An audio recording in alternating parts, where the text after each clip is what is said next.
Clase 11, parte 3. Acá estamos. Nos toca hablar del movimiento circular uniformemente variado. Significa movimiento circular con aceleración angular, alfa, y alfa constante.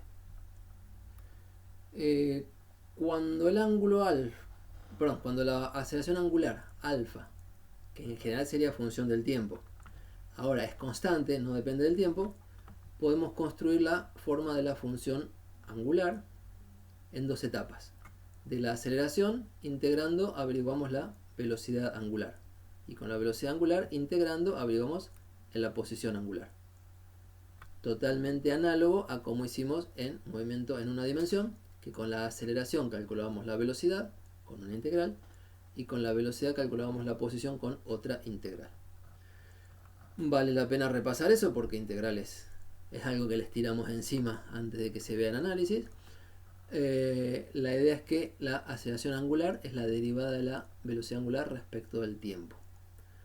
De acá uno despeja o arma como si pasara el diferencial de tiempo multiplicando, que ya saben que a un matemático no se le puede decir.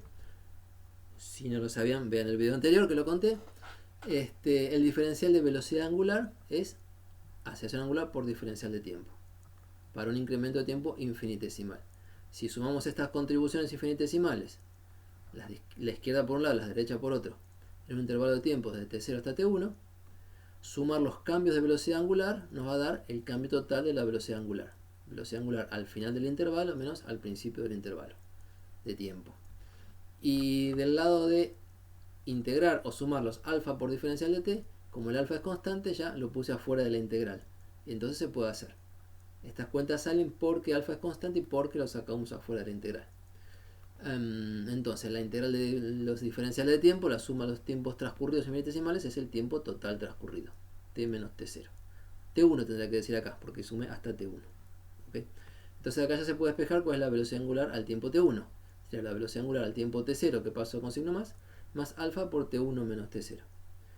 Y como esto lo hicimos para un tiempo t1 que no dije quién es, el paso siguiente es llamarlo t. O sea, acá se tendría que llamar t1 y después cambio todo este 1 por t.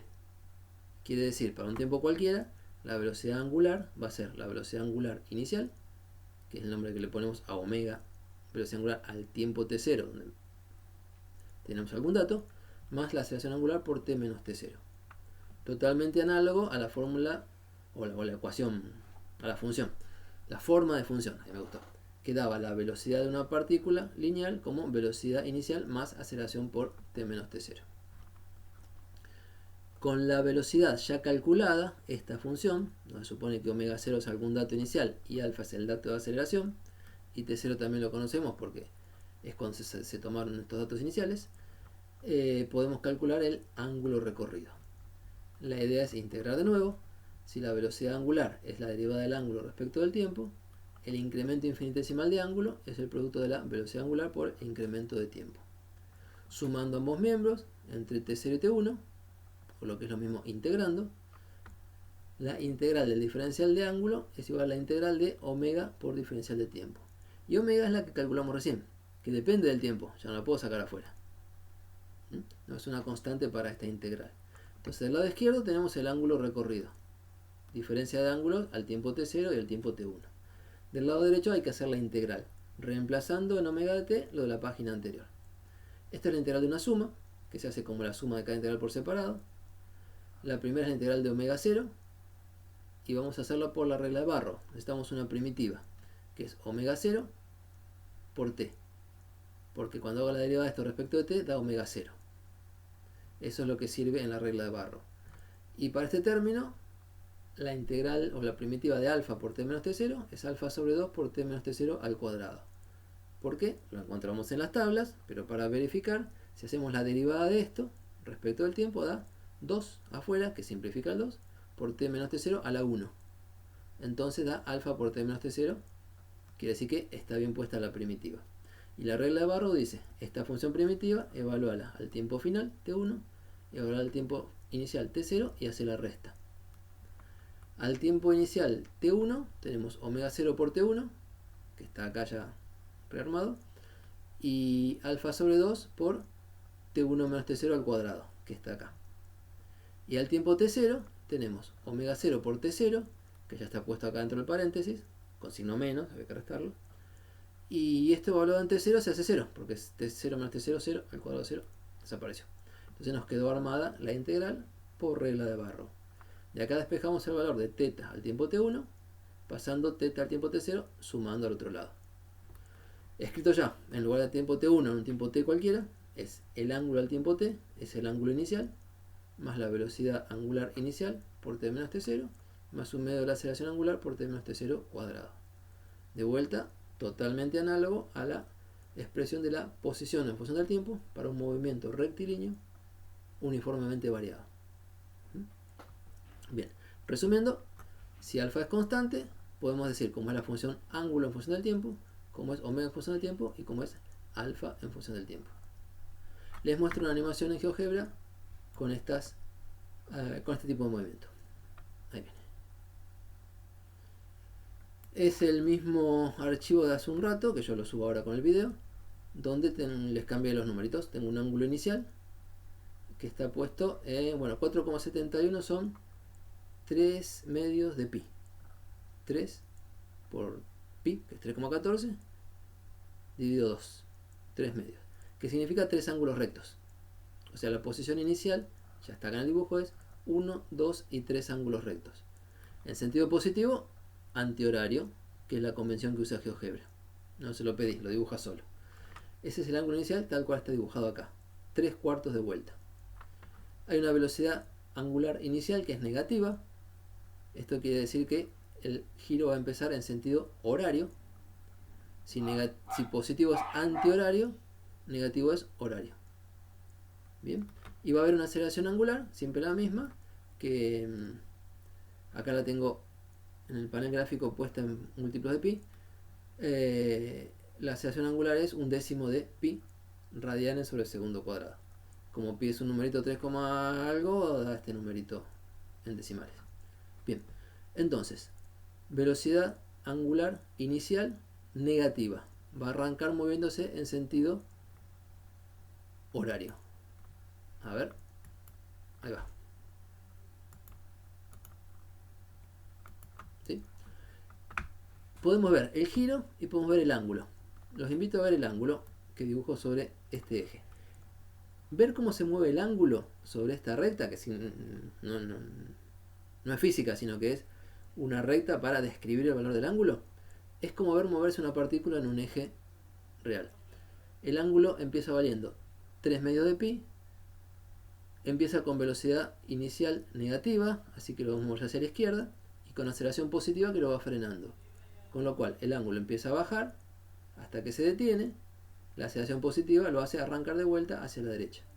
Si en lugar de mirar la circunferencia miran esta recta, lo que van a ver es la imagen de un movimiento rectilíneo uniformemente variado, con velocidad inicial a la izquierda, aceleración que lo frena, punto de retorno, velocidad ahora positiva moviéndose a la derecha. Las cuentas que hacemos son las mismas que cuando hacíamos movimiento rectilíneo uniformemente variado, pero ahora describen el ángulo. El ángulo se puede pensar como un ángulo en una escala, graficado sobre la recta numérica, pero significa geométricamente un ángulo medio con arco. O sea, si miramos de vuelta, cuando el ángulo era 3 medios de pi, 1,5 pi, estamos con 3/4 de vuelta. Y a partir de ahí, miramos la circunferencia, el ángulo decrece cada vez más despacito, en algún lugar se frena y ahora empieza a crecer. Lo que hace el ángulo sobre la recta lo hace la partícula sobre la circunferencia. Bien, volvemos con un poquito más de texto. En esta parte, observaciones sobre los signos, pero están a la vista y pueden jugar con ese archivo cambiando los valores. Recuerden que uno eligió alguna convención de que el sentido de giro que llama positivo es horario o antihorario. El que vimos recién, el positivo era antihorario. Entonces, si el ángulo es creciente, quiere decir que el movimiento se va desarrollando en el sentido positivo y la velocidad angular es positiva. En cambio, si el giro va en contra del sentido positivo, es como que un ángulo va disminuyendo. Si el ángulo va disminuyendo, la función es decreciente y la velocidad angular es negativa. Todo lo que aprendieron a hacer sobre la recta, acostúmbrense a hacerlo, por favor, sobre la circunferencia mirando ángulos. Y luego la aceleración. Si alfa y omega tienen el mismo signo, prueben y van a convencerse de que entonces el módulo de la velocidad angular es creciente. Si la velocidad angular es negativa y la aceleración negativa, quiere decir que esto gira cada vez más rápido en sentido negativo. Si la velocidad angular es positiva y la aceleración también es positiva, esto gira cada vez más rápido en sentido positivo. En cambio, si la aceleración y la velocidad angular tienen distinto signo, el movimiento empieza para un lado y la aceleración angular lo frena. Y si tiene tiempo suficiente lo hace volver, que es lo que vimos en la animación recién. Creo que no tengo nada más. Bien, en el próximo entonces vamos a volver a ver los vectores, velocidad y aceleración. Acá los había borrado, pero hay una partícula, P, moviéndose sobre una circunferencia. La partícula describe una trayectoria y cuando describe una trayectoria tiene una velocidad, que si la encuentro la muestro, ahí en rojo, que es una velocidad tangencial a la trayectoria, como siempre en los movimientos curvilíneos, y tiene una aceleración, que eventualmente tienen una componente tangencial y una componente normal. Vamos a correr un poco el tiempo a ver si se ve mejor. Acá, por ejemplo. Esto está girando en sentido antihorario, la velocidad lo muestra en rojo, y la aceleración tiene una componente normal hacia el centro de la circunferencia. Acá normal significa hacia el centro de la circunferencia, que él mantiene la curvatura, y una componente que se opone a la velocidad y lo está frenando. Y efectivamente lo que pasa es que se está frenando.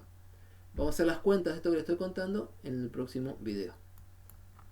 Y después que se frena, la velocidad en rojo es como para el otro lado, y corresponde a que la aceleración tiene una componente siempre hacia adentro, normal, y una componente en la dirección de la velocidad. Y esa es la señal de que la velocidad va a ir creciendo en módulo. Vamos a las cuentas de eso, que involucra derivar la función posición respecto del tiempo para hallar la velocidad y derivar respecto del tiempo otra vez para hallar la aceleración. Tenemos que hacer derivadas de funciones que no habíamos hecho antes, y a eso nos vamos a dedicar en el próximo.